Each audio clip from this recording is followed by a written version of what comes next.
നാളെ മുതല് കാഞ്ചീപുരം പട്ടുസാരി ഉടുക്കുന്നു, അടുക്കളയിൽ കയറുന്നു. വേണം. കാഞ്ചീപുരം പട്ടുസാരി ഉടുക്കുന്നു, ബാത്റൂമിൽ കയറുന്നു. വേണം. കാഞ്ചീപുരം പട്ടുസാരി ഉടുക്കുന്നു, ബെഡ്റൂമിൽ കയറുന്നു. നോ, അവിടെ മാക്സിമം മതി. അപ്പൊ നിങ്ങൾക്ക് അവിടെ സ്റ്റാറ്റസ് വേണ്ട. ഭർത്താവ് ഒതുങ്ങിക്കോ. നീ വേറെ പെണ്ണിനെ കെട്ടി എന്റെ വിഷമോടെ ഞാൻ പറഞ്ഞില്ല എന്റെ സങ്കടം. നീ ഓർത്തോ? ഒന്നും പറയണ്ട, എനിക്ക് ഒന്നും കേൾക്കണ്ട. നീ എന്നെ ചതിച്ചു പോയി.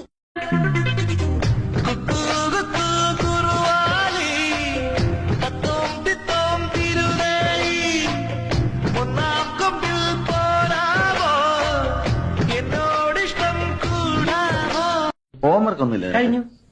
ഓ, എന്നാ പിന്നെ കിടന്നൂടെ? വന്നില്ല. ഉറക്കോ? അല്ല, മാലു. മാലു നിന്റെ കോടലി മാല ഞാൻ എടുക്കും. ഇന്ന് മുതൽ ഇവിടെ ഞാനാ കിടക്കാൻ പോകുന്നത്. അയ്യേ, അപ്പൊ അവളോ? അവൾ അവിടെ കിടക്കും.